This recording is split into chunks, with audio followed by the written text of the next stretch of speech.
नमस्कार दोस्तों, और आपका स्वागत है आयुष टीवी के आयुर्वेद दिनचरी सीरीज में, जो कि हिंदी में हो रहा है अभी। मैं हूं डॉक्टर शरद कुलकर्णी।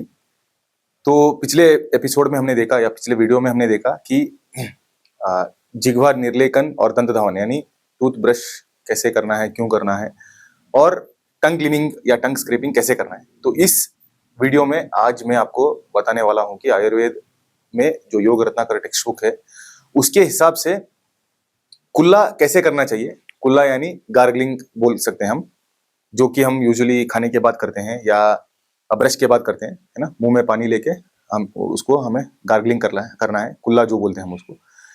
तो वो कैसे करना है, और अगर हम उसको ठंडे जल से करते हैं या ठंडे पानी से करते हैं तो उससे क्या क्या बेनिफिट्स रहेंगे, और अगर हम उसको गुनगुने गर्म पानी से करते हैं तो उससे क्या क्या बेनिफिट्स रहेंगे। सबसे पहले गंडूश जो बोलते हैं यानी कुल्ला करना, शीतल जल यानी ठंडे पानी से जिह्वा निर्लेपन यानी टंग क्लीनिंग के बाद अगर हम बार बार यानी 2-3 बार हमें पानी लेके, क्लीन वाला पानी लेके हमें कुल्ला करना चाहिए। अगर हम करते हैं ऐसा तो कफ और जो हमें प्यास लगती है बार बार वो कम हो जाएगी, वो बेनिफिट है। और ओरल कैविटी जो है ओवरऑल वो बहुत क्लीन रहेगा, हाइजीन पॉइंट ऑफ व्यू। तो ये बात हमें ध्यान में रखना चाहिए। और मुख के भीतर शुद्धि होती है, शुद्धि यानी मैं वही बोल रहा था कि हाइजीन या क्लीनलीनेस पॉइंट ऑफ व्यू हमें वो करना चाहिए।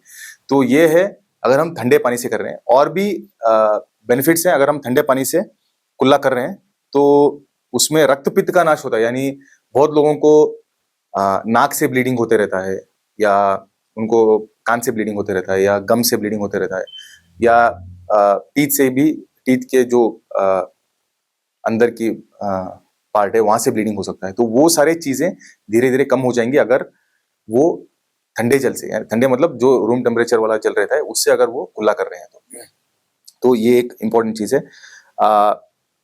और ये जो एक विधि है दिनचर्या की, इसको एंटी एजिंग बताया गया है। अगर फेस पे, स्पेशली चीक्स पे अगर किसी को झुर्रे पड़ रहे हो या रिंकल्स आ रहे हो तो वो धीरे धीरे कम हो जाएगा अगर हम शीतल जल को मुंह में होल्ड करके रखते हैं, यानी पूरा ऐसे होल्ड करके रखते हैं शायद 1 से 2 मिनट तक। बाद में उसको अगर हम गार्गल करके थूक देते हैं तो इससे जो है, आजकल जो हम फेशियल योगा बोलते हैं, जो फेशियल मसल्स की एक्सरसाइज बोलते हैं, वो ऐसे ही हमारे कुल्ले में हो जाएंगे, यानी कुल्ला करने के टाइम पे हो जाएगा। तो इसके वजह से उसको एंटी एजिंग भी बताया गया है। आज अगर हम देखते हैं इस कंसेप्ट को तो बहुत सारे माउथ वॉशेस हैं, बहुत सारे अल्कोहलिक है, नॉन अल्कोहलिक माउथ वॉश है, जो कि हमें लेके 30 to 50 सेकेंड्स या 1 मिनट तक गार्गल करना है ब्रश के बाद, जिससे ओवरऑल ओरल कैविटी की हाइजीन जो है वो बरकरार रहेगी, चाहे वो कैविटीज हो या बैड ब्रेथ हो ऐसा। तो यहाँ पे डिफरेंस ये है कि उसको भी हम बिल्कुल यूज कर सकते हैं।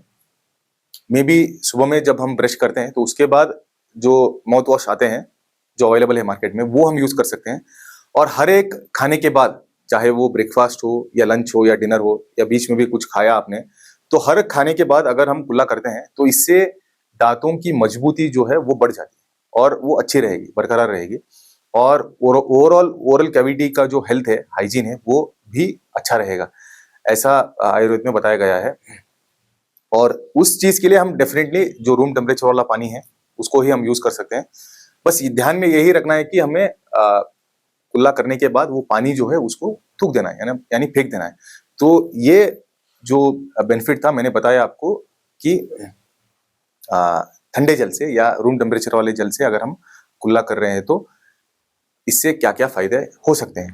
अगले वीडियो में मैं आपको बताऊंगा कि यही कुल्ला यानी गंडूश यानी गार्गलिंग अगर हम सुकोष्ण जल यानी ल्यूक वार्म वाटर या गुनगुना गर्म पानी जो बोलते हैं उससे अगर हम करते हैं तो उसमें क्या क्या फायदे हमें होंगे और कॉन्ट्रा इंडिकेशंस क्या है, तो वो भी मैं आपको अगले वीडियो में बताऊंगा। तब तक के लिए आप सब लोग मुस्कुराते रहिए और स्वस्थ रहिए। धन्यवाद।